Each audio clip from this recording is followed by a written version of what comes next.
Example 4 wants us to complete the following table. Now go ahead and pause the video here and try your best to fill out this table, and then I will fill this out in just a moment. All right, so here's the completed table. Compare it to your answers. How did you do?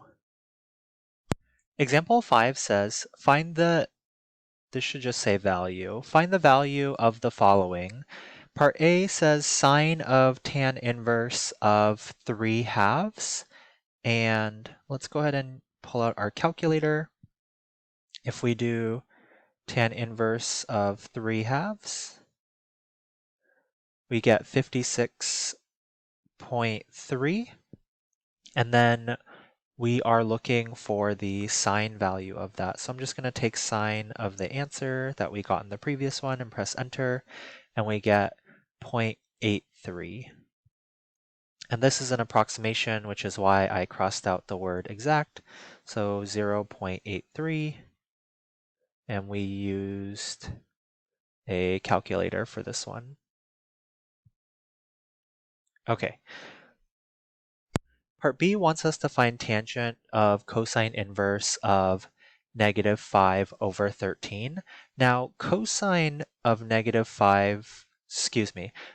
inverse of -5/13 represents an angle, and it actually turns out that we don't need to figure out what that angle is in order to find tangent of it, and that is because we have right triangles. So here's my y-axis, here's my x-axis, and we know that cosine is negative in the second quadrant and the third quadrant. However, if we come back up here, let's remind ourselves, the way that we have cosine inverse defined, the range is between 0 and pi, which means that the value that we are looking at has to be in quadrant 1 or quadrant 2.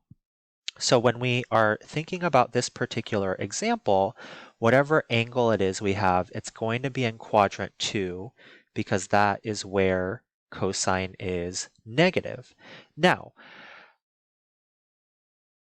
remember that cosine of an angle is equal to, if we think about SOHCAHTOA, the adjacent side length over the hypotenuse.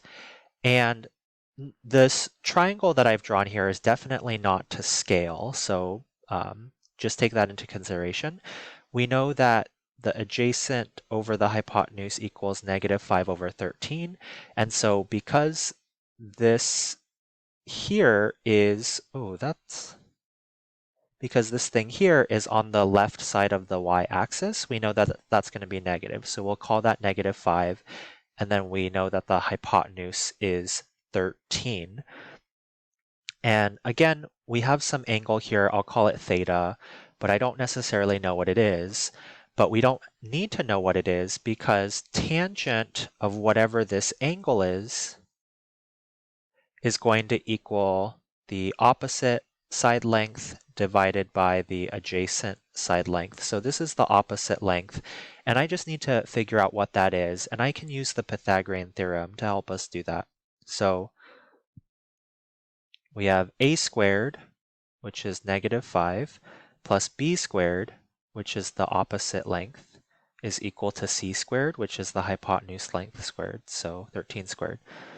I have 25 plus b squared is equal to 169. And then if I subtract 25 from both sides, we get b squared is equal to 144.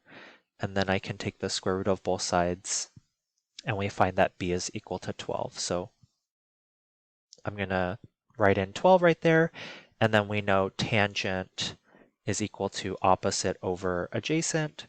So this thing here is going to be equal to -12/5. And that is our final answer for part B.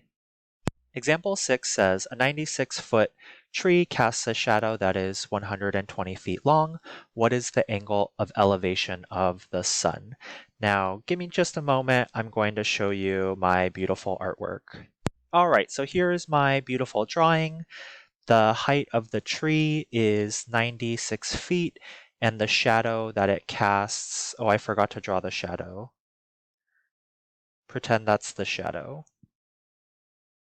And it forms a right angle with the tree. Can you believe I was kicked out of art school? I mean, look at this thing. It is just so beautiful. Anyways, we want to figure out what is the angle of elevation of the sun. And so one way that you could think about that is from the ground to the sun. So this angle here, it's elevation because we're starting at the horizontal and then going upwards. I'm going to call that angle theta. And we want to figure out what that angle is. Now, I know if you're thinking about the angle here, then the 96 feet represents the opposite side length of the right triangle, and then the 120 feet represents the adjacent. So the trig function that utilizes the opposite and adjacent is the tangent function. So we know that based off our right triangle here, that tangent of theta is equal to opposite over adjacent, which is 96 over 120. Now, the fact that we have inverse trig functions is wonderful in helping us solve this because now I can take or apply the inverse tangent to both sides of this equation. And I know that because of the properties of inverse functions, the left-hand side of the equation will just simplify to theta, and we'll find that theta is equal to tangent inverse of 96 over 120. And so now this is something that we can just throw into our calculator, and we can do arctangent of 96 divided by 120. And that ends up being 38.7 degrees. So our angle of elevation to the sun is 38.7 degrees. And that concludes example 6.